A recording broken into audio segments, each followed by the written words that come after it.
Right, it's Chaplain Brian Coyne, and I am interviewing Chaplain Colonel Joseph Fleury. Sir, if you could just spell your name for the tape and your current assignment. Sure. Fleury, Fleury, and I'm the Director for Catholic Ministries here in Hawaii. Okay. Well, I appreciate you sitting down and interviewing and sharing your experiences. We'll just start at the beginning. So Okay. if you just tell me a little bit about where you came from and family and the starting of your journey. All right, be delighted. Born and raised in Philadelphia, one of 7 children. Got the call to ministry, to priesthood at 15. So I left home at 15 and joined the seminary. Joined a religious order or community called the Marist Society of Mary. That was in 1966. And was in the minor seminary when one of our Marist priests, a brother Marist priest, was killed in Vietnam, in Khe Sanh. He was serving with the Marines in 1968, and I was blessed and privileged to be one of the servers at his funeral. So I was so impressed with that experience and overwhelmed, and I said back then, if good Lord willing, I'd like to continue Father Brett's work in the military ministry. So as I mentioned, he passed in 1968, Khe Sanh, and 20 years later, I was finally given the permission to join the Army as a chaplain. And now in my 30th year of ministry as an Army chaplain. So what did that, well, before the Army in those intervening years, what did life look like for you? What was the journey? Well, first of all, growing up in Philly was great. One of 7 children, 6 boys and 1 girl. Very strong Catholic family. Inner city. Was a tight neighborhood, tight family. And I think that kind of gave me the basis for values that I hold near and dear today. Was instilled in all 7 of us that we are here to help other people, and always wanted to be a doctor, an MD, to help people. But as I say, the calling came to be a priest. And so I like to think that I'm a spiritual doctor, a spiritual healer, which is just as important, maybe even more important than the physical. But life was good, and I kind of come of age in the 60s. And as I like to say, it was the best of times and the worst of times, with the Vietnam War. It was exciting, but it was also challenging, and of course, in many ways, our nation was torn apart with the Vietnam War. And I just always admired those people who served in that war, some of my classmates, some of my dearest friends. And they were really never appreciated, never understood.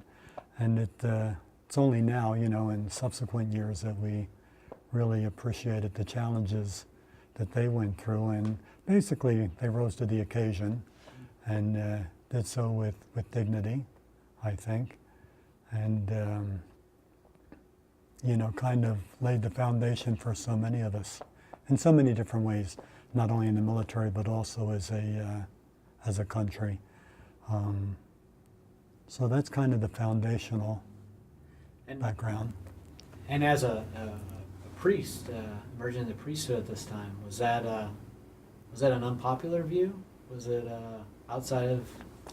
Well, in the 60s, all institutions, including religion, political authority, and many other institutions, came under criticism, and everybody was looked under the microscope in terms of being credible. And I think it was a very challenging time for people in religion. Some people rejected religion, and I think Pew Studies and a couple other actually have documented in terms of declining church attendance, beginning with the 60s. So it affected our whole society.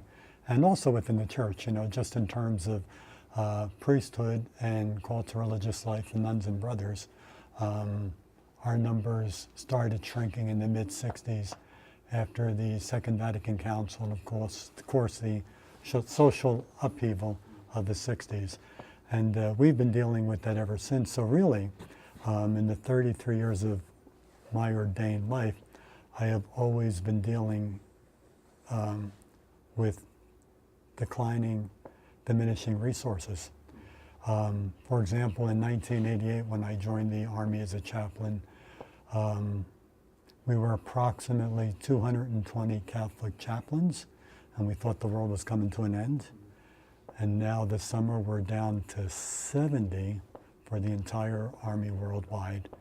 And as you know, we have a pretty large constituency, large congregations, a lot of people to take care of. So that's kind of one of the things that that's all I've known in one sense, And I will say, in one sense it takes its toll, but it certainly has been invigorating, challenging, and there's never been a moment where I have not felt wanted or needed in terms of, providing ministry and religious support to our military and to their families. So did you serve as a priest prior to coming on active duty? I did. So I was ordained in '84. As I mentioned, I started in '66, 18 years of seminary, slow learner. But I started early in the high school minor seminary. But we're like the Jesuits. We have a lot of requirements. Basically, it takes about 8 years after college for ordination to the priesthood, and then you have a couple of years of practicum, apostolic experience. But once ordained in '84, I had spent the first 2 years of ministry in a parish, and then the last 2 years I was teaching in a high school and then a college prep in Cleveland and Atlanta, Georgia. So with our endorser, we cannot be endorsed until we have at least 3 years of practical experience, in the civilian ministry. And my religious superior would not release me until the 4th year. So, so 4 years of civilian ministry and then the rest in military ministry. So as you think about formative times in ministry, both in prep and in the priesthood before the Army and then initially in the Army, Yeah. what kind of things come to mind as far as what you learned and how it formed you? Well, I started seminary and went through seminary during times that were challenging, and the model for formation was changing. So in the old days, prior to Vatican II, seminarians basically were plucked out of the local community and placed in seminaries kind of distant and aloof from family and friends and from, comfort zone. So for example, when I started in '66, we only got home once a year. Of course, there was no dating. Mail was censored, coming in and going out. Yeah, so it was a very regimented life. But then with the social changes and upheaval of the 60s, the church realized that, hey, we need another paradigm or model for our future ministers, and no longer can they be isolated or trained distinct from the community. We got to immerse them in the community. So I'll never forget, one of the most formative experiences of my life was the novitiate year, which is a year of intense prayer and study away from strict academic world. So we were actually lived in a Fisher project in New Orleans, which is kind of a rough projects in the inner city. And we showed up on August 1st to begin the canonical year.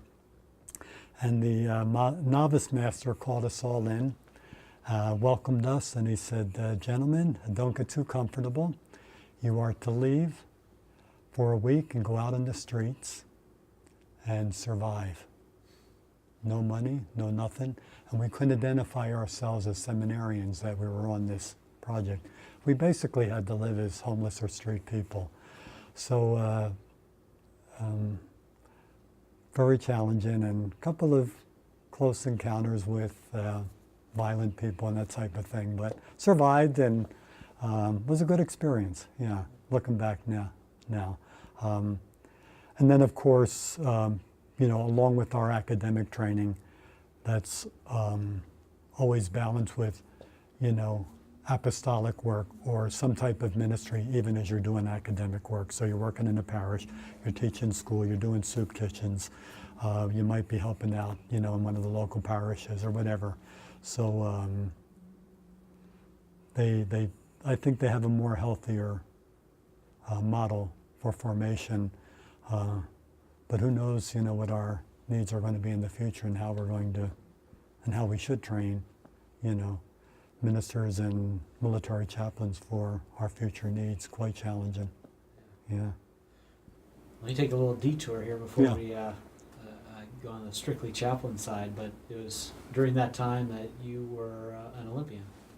Well, I trained, I took 3 years out for the Olympics from 77 to 80, and we boycotted the games in Moscow. So I went back to seminary and continued training, but continued kayaking and competing as much as possible. And then in '84 went as part of the team, and then one of our paddlers won a bronze medal in kayaking. Yeah.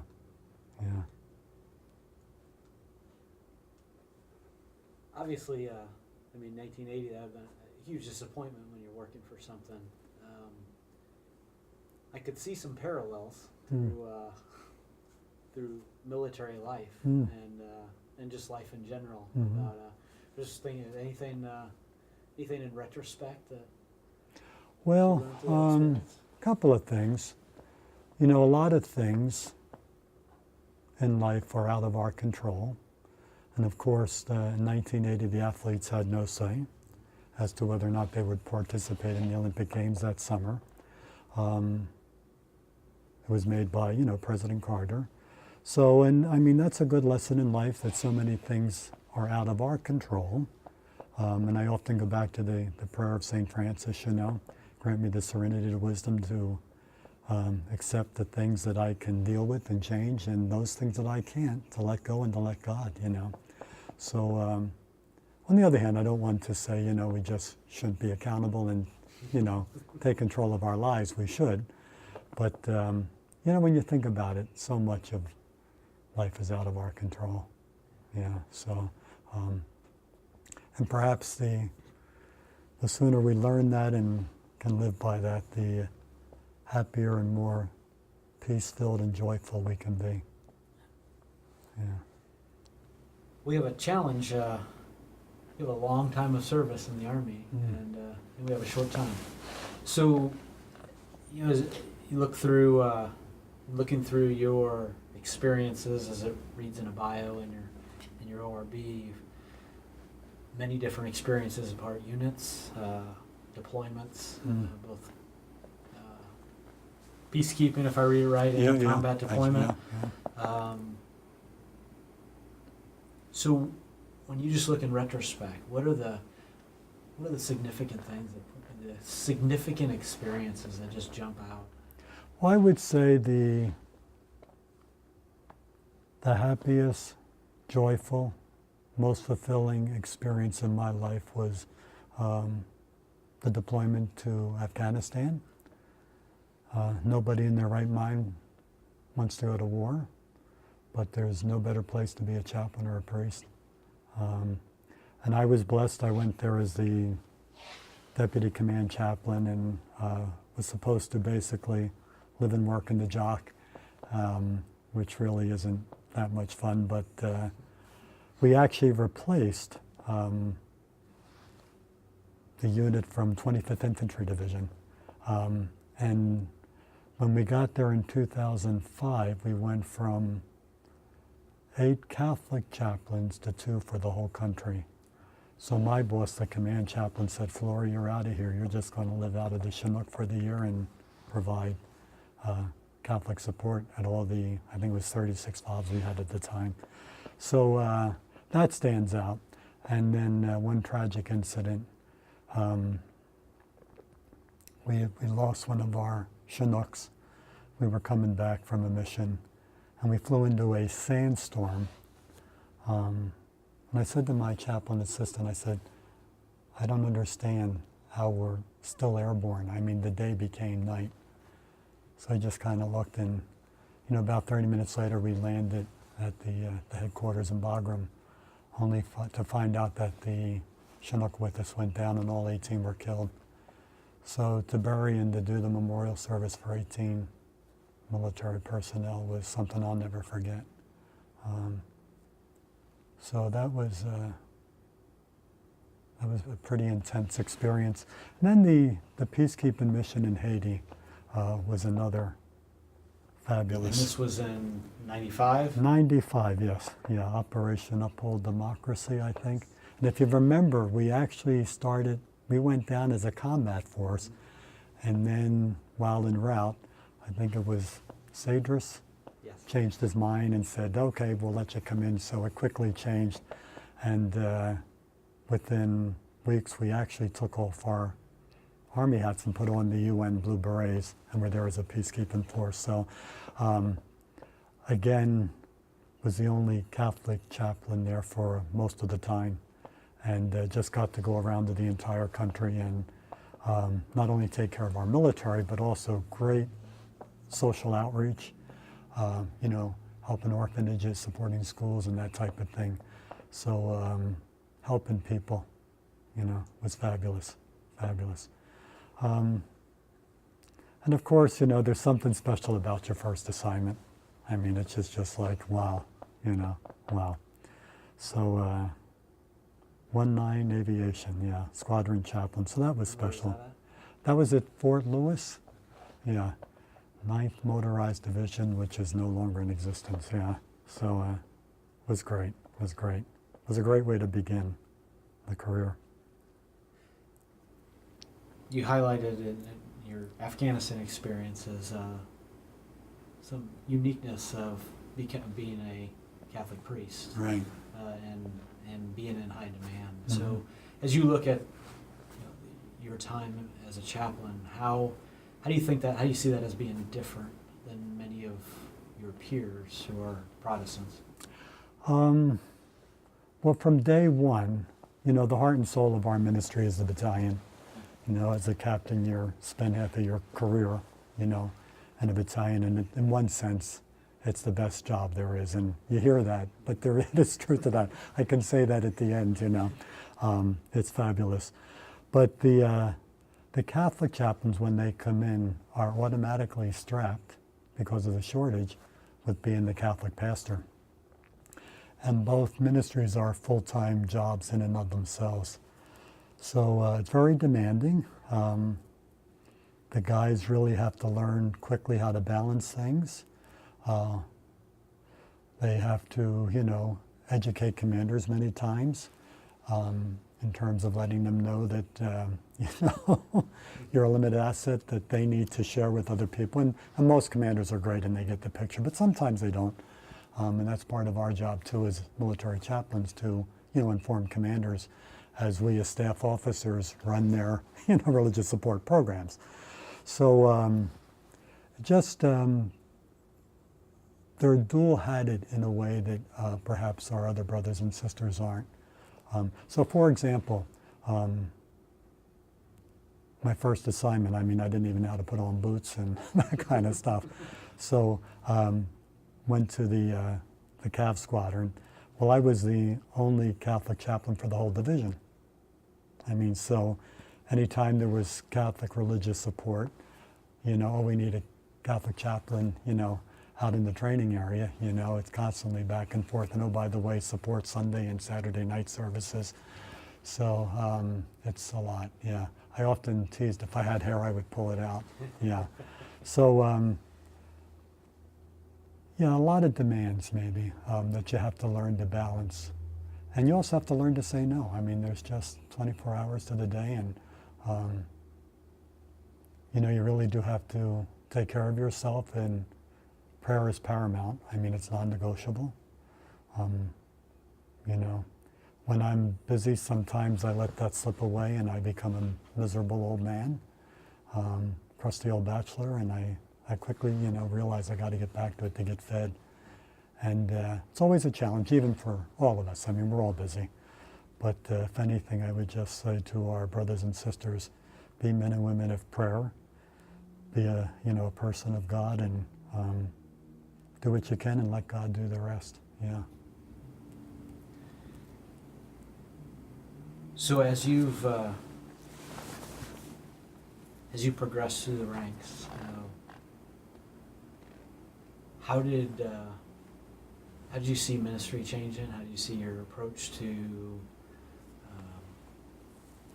your job change as sometimes job descriptions have changed? Yeah. And you get a higher and higher view. Well, I don't know if it's higher and higher, but I would say more or broader responsibility, and of course with that perspective. So, obviously ministry in the military is different from a civilian church or parish or synagogue.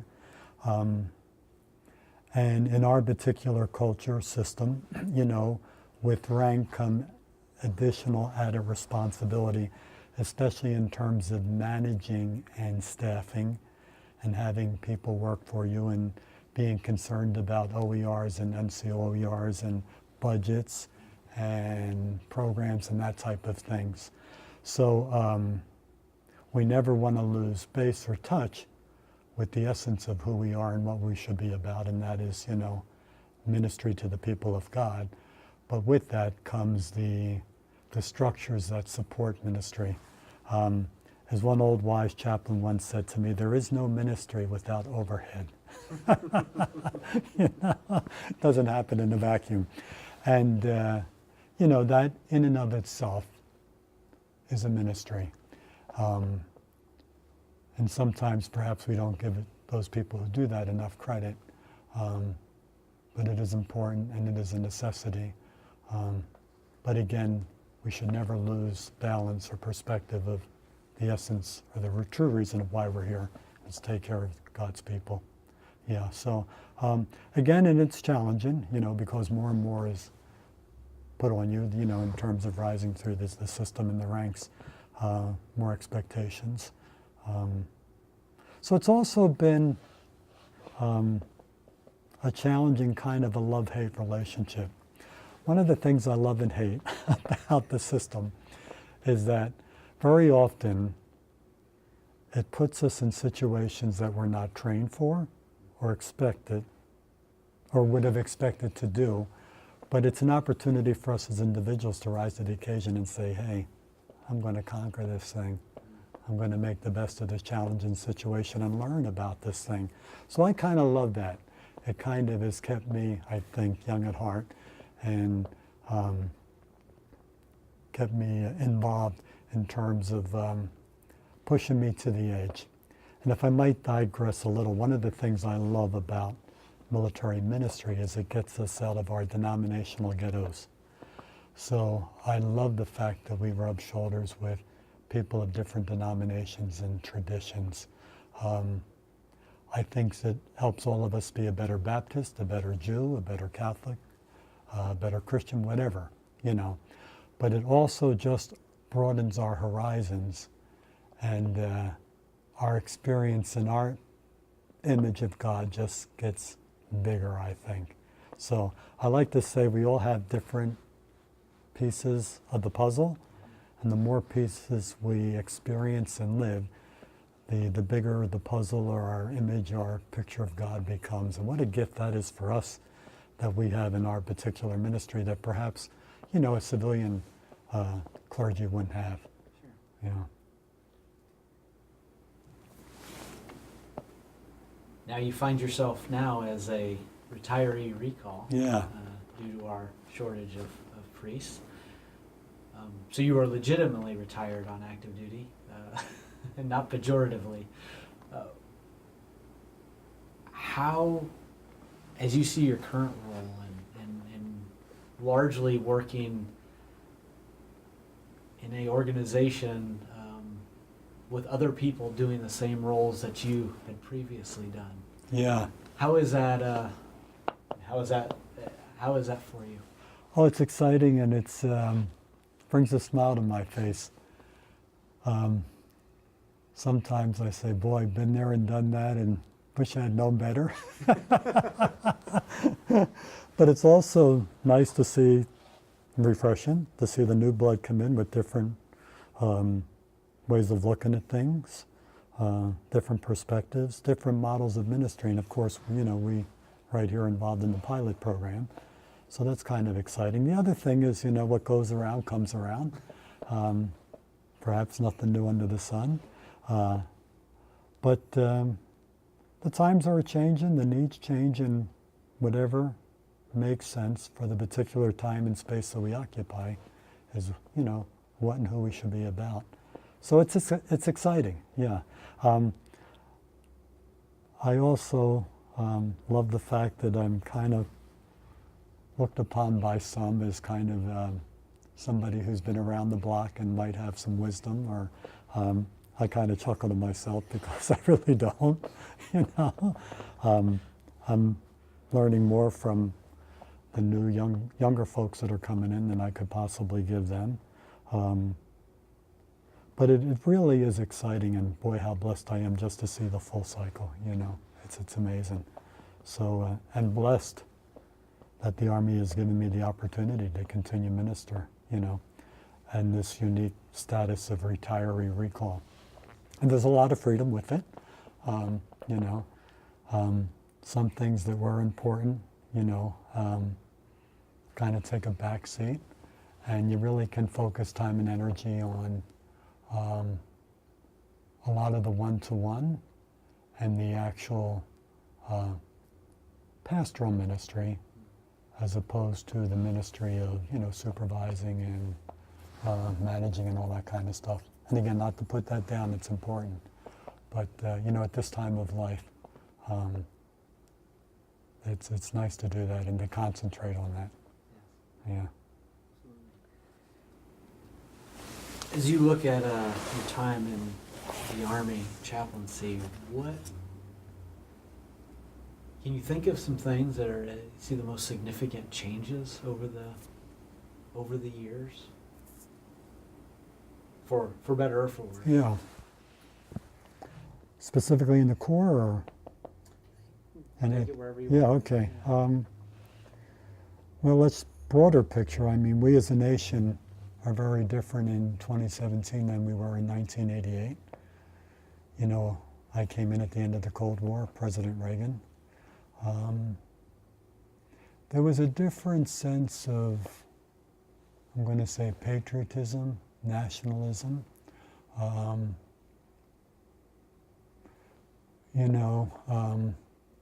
The big bear was out there. We had a common threat. We had something we could rally around. And then, of course, after the wall came down and the Soviet Union collapsed, the 90s brought its own challenges. And under the Clinton administration, we saw a lot of peacekeeping operations, and we talked about the peace dividends. And like anything else in life, there's pros and cons. And we talked about reaping the rewards of peace dividends. But perhaps there was a negative side to that. We may have got caught with our pants down. We may have let some of our guard down. And then, of course, 9/11 came along, and things radically changed in so many different ways and levels, as an institution, the military, as a country. Even the American psyche, I think, has changed. And we're living that out now, and our future's yet to be determined. So lots of changes. I'm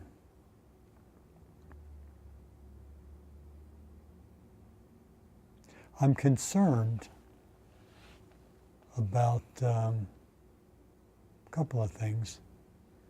The divisiveness in our country right now, and also concerned about the resiliency of our people. Tom Brokaw talks about the greatest generation, and we hear our parents, perhaps your grandparents, talk about Second World War, and people rose to the occasion under very difficult times, and when their very existence in one sense was questioned and threatened. We have some big challenges out there, and we really need to dig deep, I think, as a people, and address those questions and come up with some answers, some viable solutions in terms of how we want to live as a free, democratic, society, in the modern world.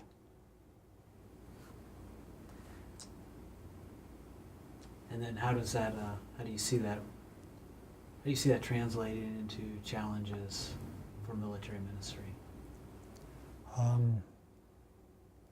Well, again, our military, soldiers, airmen, whatever, we are a microcosm of society at large.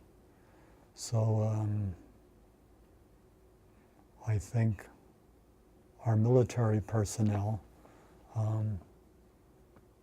are challenged with the same issues of resiliency, with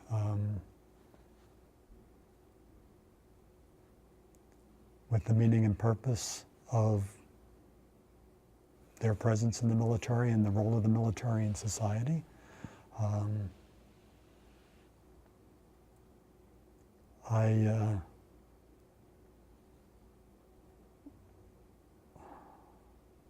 It's hard to put into words, but I think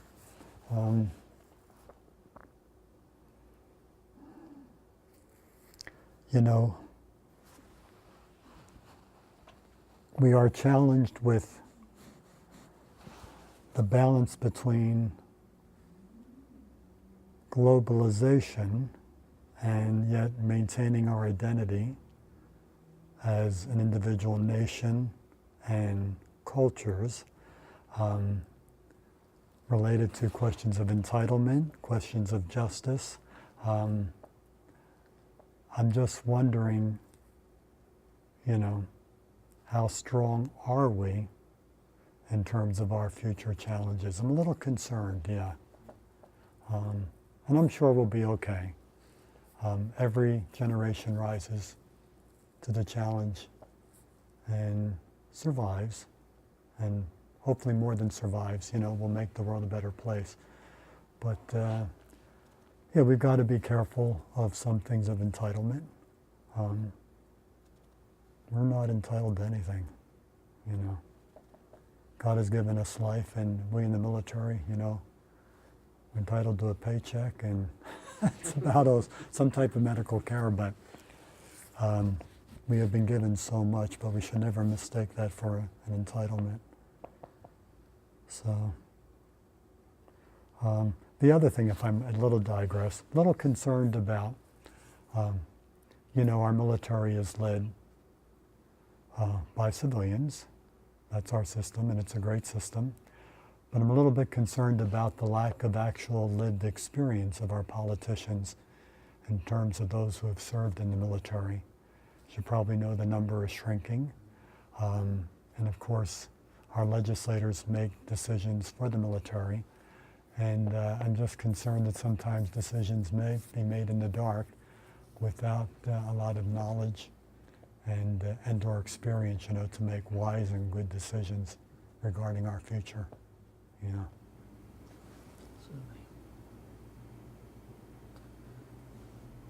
Bringing that back to same question now to the chaplain corps. Have you seen significant changes in the chaplain corps and how it operates and focus or organization? It's certainly much more diverse. And like the other corps, we are, adapting to diversity in the military. We see that in the various denominations represented. We also see an interesting phenomenon where a lot of our young soldiers will say, "Chaplain, I'm not religious, but I'm spiritual." I say, "Okay, let's talk about that." And a lot of our younger military personnel don't identify with a specific denomination or an institution, but they have a belief in a divine power and a God, but it's not expressed in a particular concrete denomination or, I would say, time and space. And my bias is you can't have one without the other. Spirituality, we are spirits in a body. So spiritual life and beliefs take place in time and space. So the religious aspect to all spirituality and the denominational in one sense. So that'll be interesting to see how that plays out. And then, of course, our chaplain corps had to struggle with many contemporary moral issues, everything from homosexuality, transgender issues, and some of our more traditional fundamentalist denominations have had some real heartburn and issues with that, and are struggling. So there's some of the things that have changed, that we wouldn't have dreamt about perhaps in 1988. But again, I think it's good, because I'm a strong believer that ultimately the good will triumph, the light will overcome the darkness, and we'll find the way forward. One of the things I learned, with the Olympics is what the founder said, Pierre de Coubertin said, it's not the end of the medal that counts, it's the struggle, it's how you get there, and that's where we live life really, every day on the streets.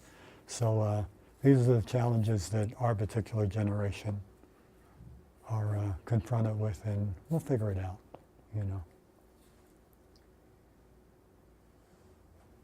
As we transition a little to the future before you, is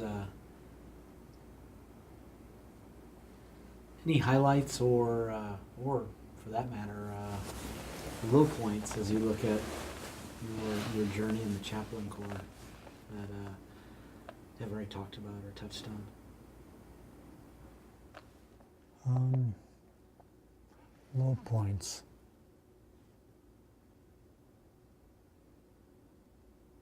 There's nothing really that stands out. I mean, there's some days when it's like, what the heck am I doing here? And but few and far in between. No, I wake up every morning saying I'm the luckiest guy in the world. I will say, looking back, I had to fight to come in the military, again, because of the shortage. People are hesitant to release personnel. And I prayed God I would just, if I had one day in uniform, I'd be the happiest guy in town. And the Lord has blessed me with 30 years. I mean, I couldn't ask for anything better. So even when it does come time to take the uniform off, in one way or another, I hope to continue working with our troops and families as a volunteer. I am concerned about, what do I want to say, the after effects of almost 15 years of conflict. It's only recently that we began to deal with our Vietnam veterans issues with PTSD and Agent Orange and everything, And, it took us years to begin to address those issues. And I think with our current generation, we're only beginning to see the tip of the iceberg. And it takes time, for ice to float up. So I think in years to come, we're going to see some aftermath, some effects, of Afghanistan, Iraq, and, the various other conflicts we've been involved in now. So in one sense, I think the effects might even be more detrimental because the nature of the war, just our weapons are more deadly, or not necessarily physical, but psychological and spiritual, and emotional and social. Yeah. So, I think we have a generation now that's going to have some challenges in the future in terms of living with the after effects of being in combat. So if there's anything, I or we can do in the future to help, our troops deal with that, I'd like to be a part of that, Absolutely. Just thinking a little bit about the future, and especially the future of the chaplain corps. What do you see as the opportunities, the untapped potential for the future? Instead of looking at all the challenges first, Yeah. what opportunities do you see in the future with these generational changes, the way the Army's changing the world, whatever? Well, we certainly have fantastic tools related to technology and science that can help us, in ministry, that can help us in our own faith journeys. So that's exciting. It can help us to be more effective in our ministry, I think. But at the same time, the challenge is going to be to remember our roots and stay connected, and still to be the human face of the Army when technology might seem to be the driving force. Because as you know, we can be slaves to technology. And that's a challenge we have now, and I think maybe even greater in the future. Sadly, we all see people slaves to their machines. God forbid you look at someone face to face and smile and say hello, So that's a challenge, but also it's an opportunity, if we use it correctly, science and technology. I also think, just in terms of a religious perspective, our awareness of religious / spiritual needs, I think are only going to grow. There's talk now, then do we really need a chaplain corps? Can psychologists or social workers or psychiatrists do the same thing? They can. No, they can't. No, they can't. World of difference, We provide pastoral ministry, not psychological counseling. Not to say that's bad, there's a place for it. But we bring something that nobody else brings to the table. And I think if we stay true to our roots, that will emerge even clearer in the future, So, no, I'm excited, yeah. So turning that now is, do you see any other than the ones you just mentioned? Any serious challenges? Anything that is looming? Well, the challenge for us as a corps will be, how do we minister to an ever-growing, diverse military community? I talked earlier about our denominational ghettos. We are working with, living with, going to the battlefield with people who at times we may have no lived experience or knowledge or commonality with. So I think that's going to be a challenge for us in terms of, constant education, updating, renewal, being in touch with whatever generation X or Y or triple Z emerges, So that'll be a big challenge, I think. I also think, we'll be challenged as an institution by society in terms of the validity of religion, just in the public arena. And, we've always seen that, but there seem to be more and more challenges today than there were in the past. And that probably will continue.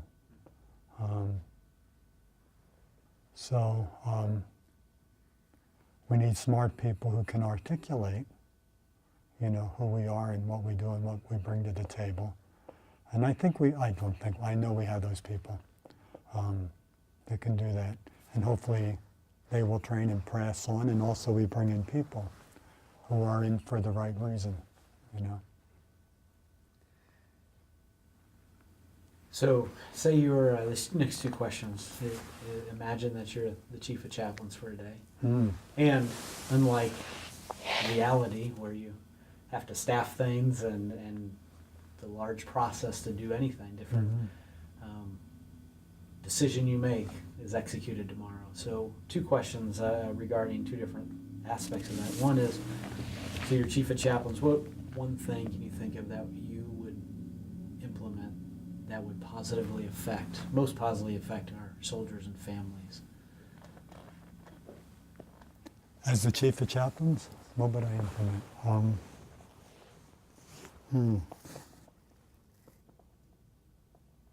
Great question.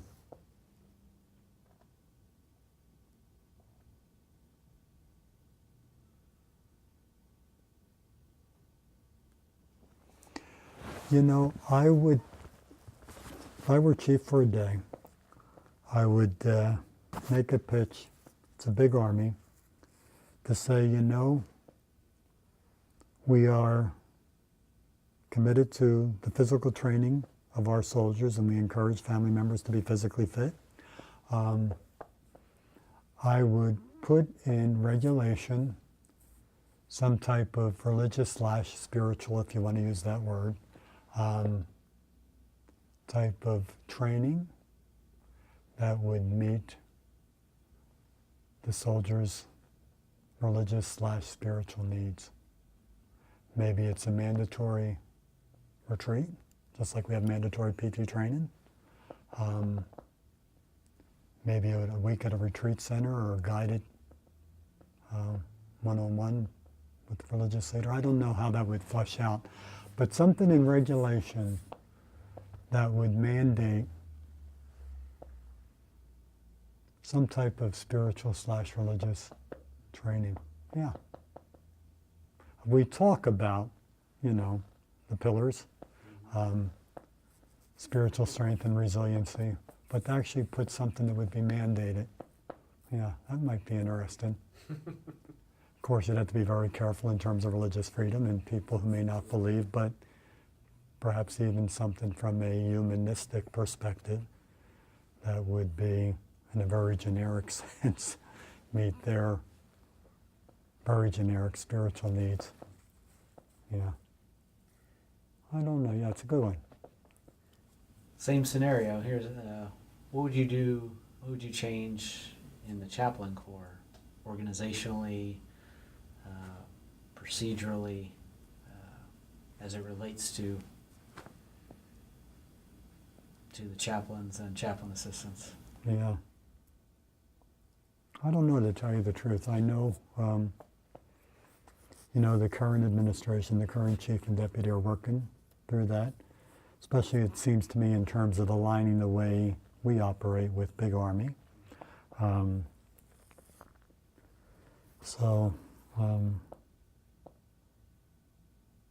don't know if I have an answer for that one. Yeah. Last question. If you go back and talk to young Chaplain Fleury, fresh in the Army, putting on the uniform for the first time, what advice would you offer him?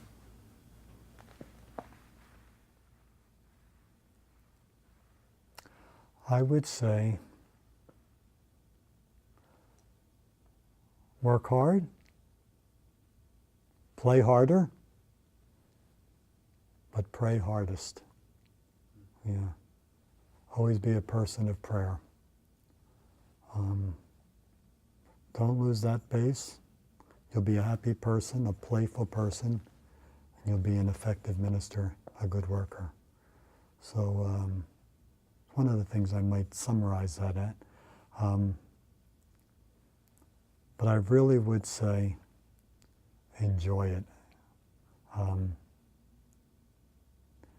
And might be hard for a young Chaplain Fleury to comprehend because of not even knowing the system and just being overwhelmed. But I think a happy chaplain is a more effective chaplain.